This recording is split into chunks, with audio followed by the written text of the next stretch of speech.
Hello, everybody. I'm Ian. I'm the Chief Growth Officer for Wagtail at Torchbox, and I'm delighted to introduce your next speaker, Seb Corbin from Goods, who's going to talk to you about building a SaaS platform for NGO donations on Wagtail. Over to you, Seb. Yes, thank you. So hello, everyone. I'm happy to welcome you in this presentation. I hope we'll have time for a few questions at the end. There is a lot of content, lots of screenshots, and yeah, I'll be presenting our software as a service product, which we built on Wagtail. And we'll see how we went from choosing it as a framework to how we maintain it every day. As for myself, my name is Sébastien. I'm a French developer. I'm also known as a Seb Corbin on the network. And I've been working in web development since I started studying. That was maybe 18 years ago. I'm coming from a PHP and Drupal background, from where I discovered the power of open source community. But then I moved to Django and Python around 2016. So I work at Goods, a French company founded 4 years ago, and we are into what is called care tech, because we aim to work with non-profit organizations by providing them digital solutions. Right now, we have two products, which are online shops and donation forms. I will take a few seconds to present the former, as it's our historical product when the company was founded. It's a ready-to-use shop made with WooCommerce from WordPress and as a white labeled sites. And we have a whole team managing the sourcing of products, order logistics, customer service, etc. We focus on sourcing ethical products that are manufactured in Europe, sometimes branded for the NGOs, and a percentage of the sales goes directly to them. So also, each of our stores is French. We have some internationally known clients like Doctors Without Borders, WWF, Amnesty International, and UN Women. But we are here to have a deep look at our second product, which is a donation form platform called AirGive. And here is a heads up on our main product features. So it's better to know our clients' needs to understand the value of our SaaS. And when it comes to fundraising, our platform is designed to create campaigns that truly reflect the identity and values of our clients. We make it easy to attract both one-time and regular donors. We try to prioritize the donor experience, ensuring it's simple, reassuring, and accessible for everyone. Flexibility is key, so we allow to customize the campaigns independently in a clear, user-friendly interface. Another key point is the importance of data management, so the data can be exported in various formats and integrated seamlessly in any CRM. Finally, we provide the freedom to configure payment methods for each campaign, ensuring that the process is as convenient as possible for the donors. So yeah, that was a long slide, but if you didn't want to read it, this is just a payment form. And you may ask me, why launch that kind of product then? Well, there are a lot of solutions on the French and European markets. Among them is a historic player called Eraser, which represents about 80% of the French markets, at least for now. And I'm not talking about American companies like DonorBox, FundraiseUp, GiveBetter, or even companies that are working in the UK. This is because the European market is strongly bound to the GDPR European regulation, and those companies and solutions don't always apply GDPR-related regulations. Also, most of the solutions are focusing on having a freemium tier that is very limited in order to be available even for small NGOs. But at Goods, we have decided to focus on medium to large NGOs, and those ones need manual onboarding to closely match their brand and a tailored configuration to make sure they get all of their data for their CRM. And coming from a historic market, European donors will find a historic donor experience, which is called the three-column layout. But we wanted to move away from that and stand out, offer something new in terms of content. Because as you can see in the screenshot there is not so much explanation about the reason for giving.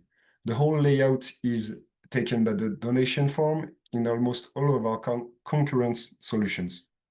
You have very little user interactions. It's very old school. And another question that might be raised when calling out the simplicity of our product is, why is it not internalized in NGOs? The answer is that very often not a lot of resources are invested in this, especially in terms of IT.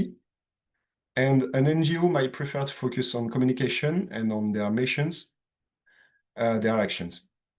Also, from an IT perspective, it's still quite complex and touchy.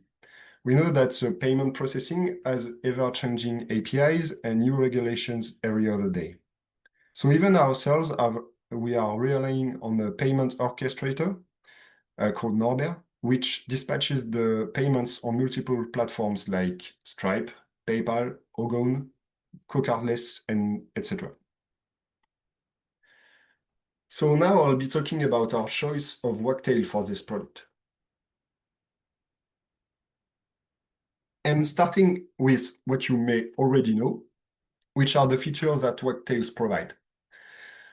And when it came the time to choose the technology behind our product, we knew we wanted to work with Django because we love Python and we've been working with it for a long time. But when you start enumerating the basic feature of an editorial interface, you always end up with a WYSIWYG, a contribution workflow, a media library, and so on.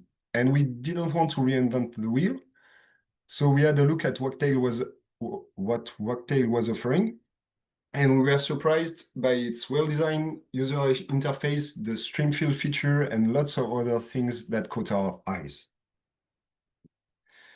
And yeah, as I said, it's a Django. So we knew our way around making a Django project from our experience. But more importantly, like Django, Wagtail has packages, an ecosystem, an RFC system, a roadmap, etc.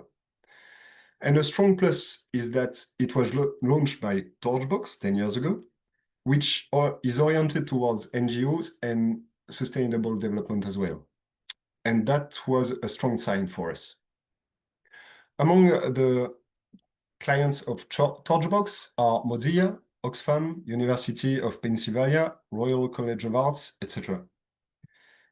And by the way, Mozilla, for a time, they have their donation form on Wagtail. So isn't that curious? Well, we were really curious, so we went on to search if this was open sourced, and we found the repo, and we just clicked fork, the fork button. No, of course not. And anyway, it seems that they switched to the fundraiser platform about a year ago.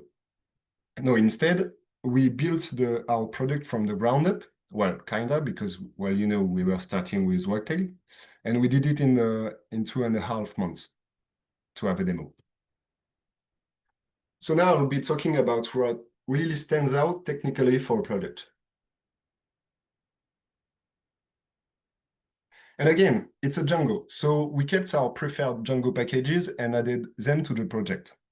Most of them are really nice from a security perspective. And we had our first security audits this spring after a year of production. And we've got a nice surprise because thanks to these packages, the report was very short. Regarding the user interface, it has improved a lot recently to be more compact and consistent. In our case, we need no tree structure, as most of the pages are either simple editorial pages or donation campaigns that can be considered as landing pages. So when we built the product, we started to heavily use the model admin contrib package first, and then it was closely followed by the universal listing migration. And this universal listing feature makes it a joy to build administration interfaces because you can have bulk actions, secondary buttons, filters, search, CRUD actions, contextual buttons, secondary views, and so on. Another feature which you might know about is, but it's not that famous, is the audit log. As you may know, you can attach an history onto a model through the revision mixin class, so that every edit is saved, and you can see a diff of your changes between these edits. But what about system actions that may happen through automatic or scheduled background tasks? Well, you can use for that purpose the audit log that allows to store custom events related to an instance. There is more information about how to implement it in the Wagtail documentation under the audit log section. And one of the features we use the most is the generic settings. These are singleton models that are exposed through a well-designed interface because of the edit handlers, and they represent global settings about your project, so you can make it configurable by your clients. It is pretty comparable to Django Constants, except that they are not well cached and they are only cached through the current request. So if you multiply these, you get a SQL query per singleton, so beware. And as the settings was one of the first features we implemented in our products, we made it so you can customize the site colors according to the client's brand colors. And we added the previewable mixing class to see changes live, and this has quite a powerful effect during demos. We loved it, so there was a custom code that enabled it, but we decided to get it into a pull request, and that is one of our contributions to Wagtail 7.1.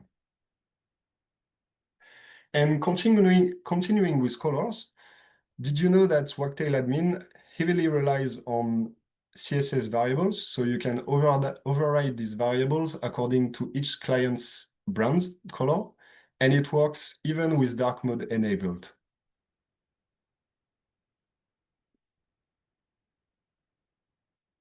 So I mentioned earlier the stream fields feature. It's a killer feature for content editing, but it's also it can be also used for business needs. We use them as semi-structured JSON storage to guide configuration of dynamic objects. For example, our export templates are built so that you can export in different formats like CSV, XML, JSON. And we know that if each of these formats can have different parameters. So we built a block for each of them and exposed it in our configuration interface through a single stream field. That makes it really simple to edit.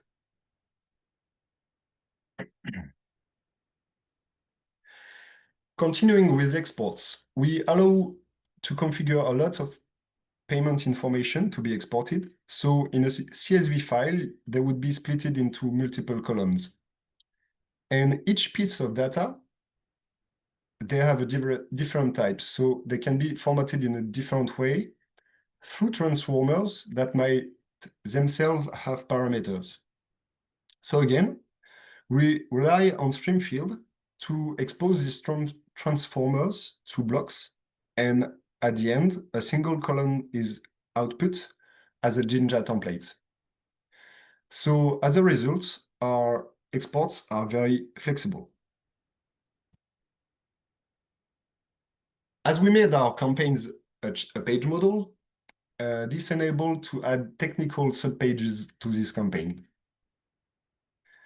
We made the post-payment page a sub-route through routable mixin, so that you get the context of the campaign on a thank you page.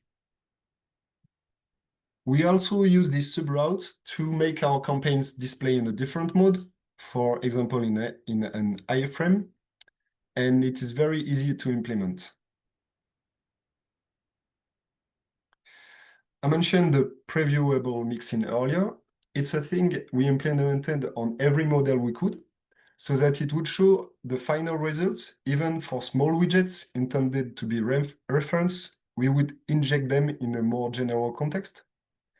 And of course, you can customize the preview modes, as you can see in the screenshot on the bottom right.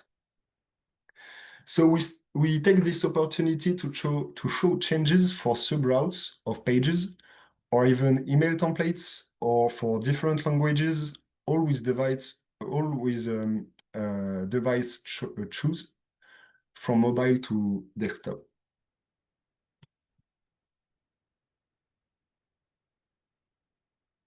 Okay, so now that we talked a bit about essential features of Wagtail, let me make a short presentation on our infrastructure.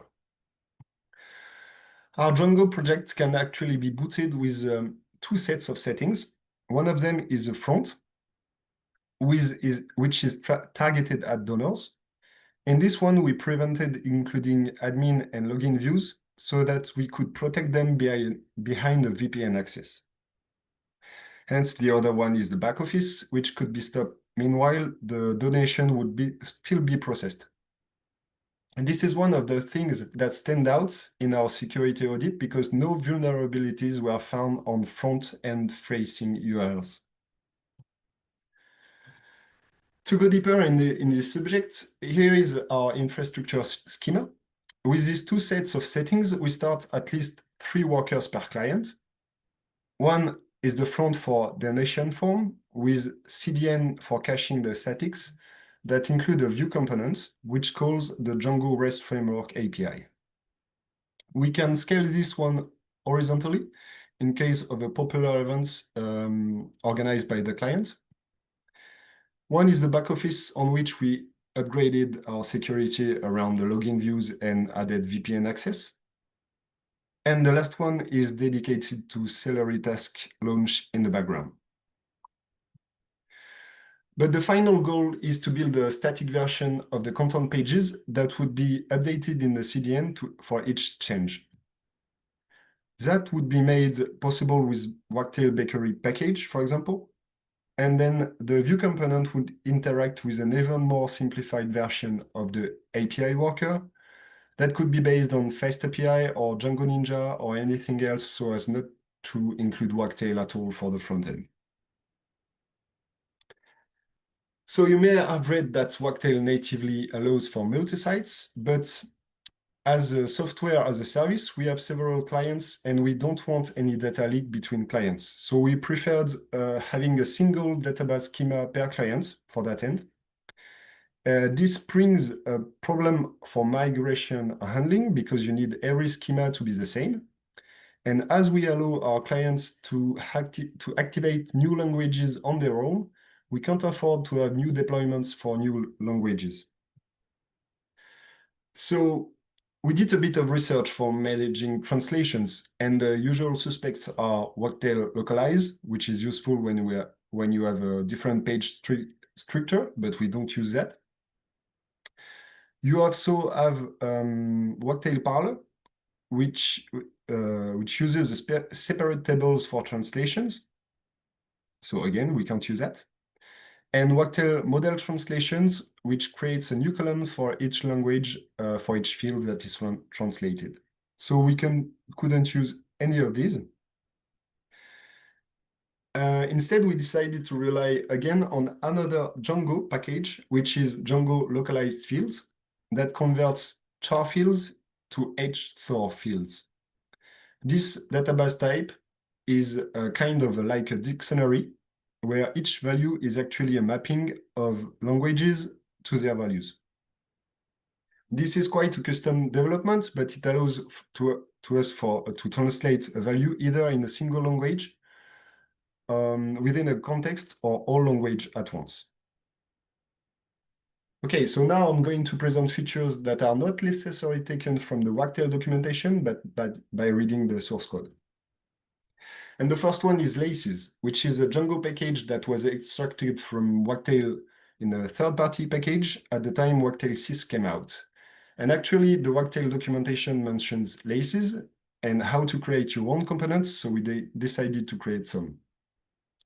One example is this user login log component, which uses a table class that already knows how to render itself. And this table component is not actually documented, but it's really easy to output a well-formatted well-formatted table that way, because it's the same as what model listings are using. Another thing that has a bit of documentation is Stimulus, which Wagtail UI heavily relies on. There is currently a process of porting every bit of JavaScript code to Stimulus, and one of the reasons is to be CSP compliant and having no jQuery anymore. The goal is to include a controller that works on specific HTML markup, and all parameters, actions, and targets are specified as data attributes. So yet you get an interactive UI only for a few lines of code. So now that you know what Stimulus is for, what about controllers that are already included in Wagtail? These are not documented, but you have to look at their source, which has documentation, to know how to use them. I've put up a few examples of them. And once you get your head around how they work, you can actually discover simple ways to reorder model in tables. We also added values importing in stream field through a custom adapter that uses Stimulus to create a model with a progress button with not so much JavaScript needed. And finally, tabs are really great to organize information in inspect views. All of these were developed while relying on Wagtail source code.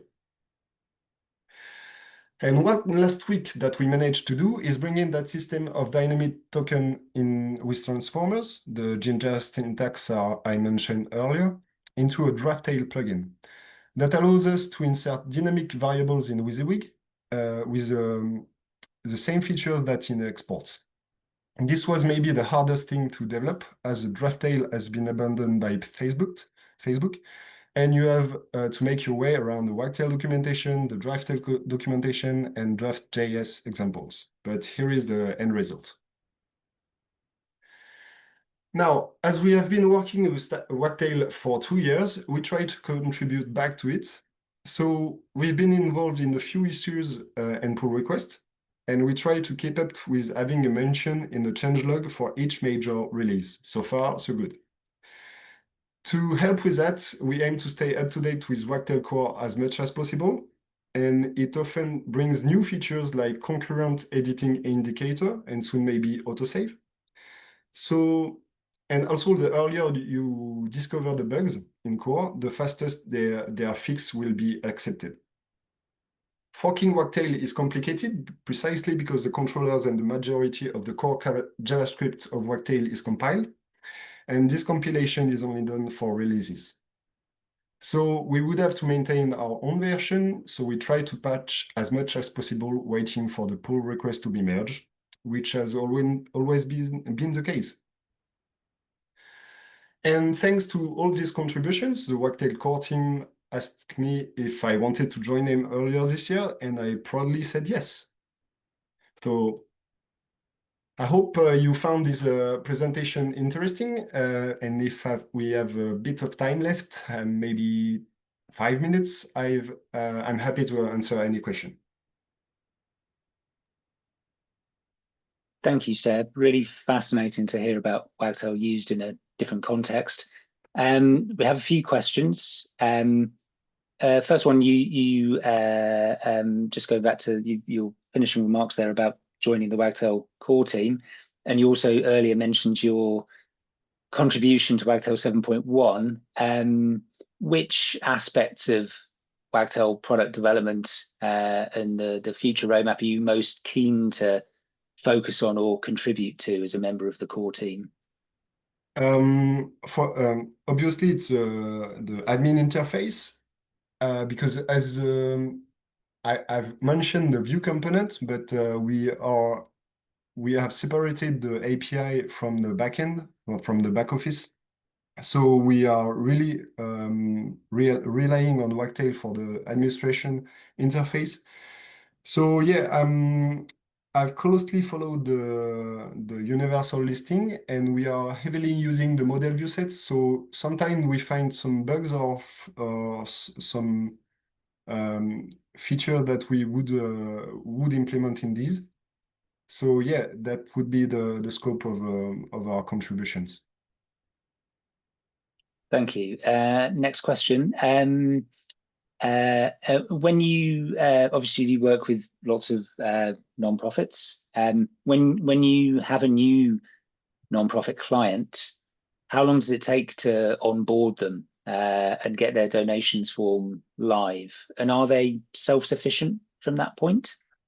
For now, they are not self-sufficient. As I said, we try to onboard them humanly with a human in front of them. So there is no automatic setup of instance, and I don't think we are ready to do that anyway, because well, you have to even though the interface is quite simple, you have to know where you go to where you need to go to configure your instance and in a specific order. So, for example, you'll try to set up the colors, then the content, and then you have to make your payment processing work as soon as possible before the go live. And there is also the go live uh, well, event, which is closely linked to DNS propagation on large website. It is quite touchy, so we try to make it human on that side. Thanks. And just one more question before we finish up. Is it correct that each customer has their own database? Does the Wagtail backend run separately for each customer, or is it shared? Well, we have 3 workers per client. So this is a fact for now. We may have multi-tenancy on the Python workers later, but yeah, as I said, maybe quite rapidly, each client has its own schema. So we have a separated database schema on for each client. I hope that answers the question. Thank you, Seb. That's all the questions. Thank you very much for sharing your work with us. Really interesting stuff. It's 28 minutes past, so we'll move on now if everyone goes back to the lobby to find their next session. And thanks again, Seb. Really appreciate it. Sure. Bye.